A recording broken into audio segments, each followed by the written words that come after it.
Hey everybody, just reporting there was a avalanche in Kashmir.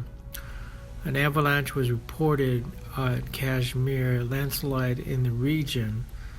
Dozens of homes were destroyed. The avalanche caused landslide, it was reported, and in the region because of the severe weather of that.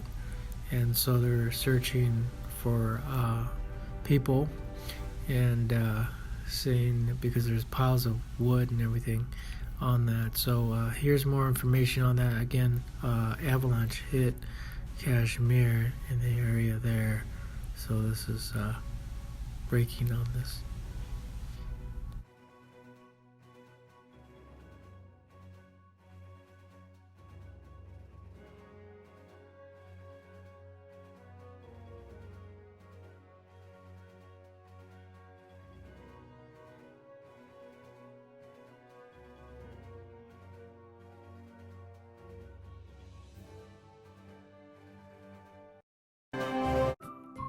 Thank you for watching.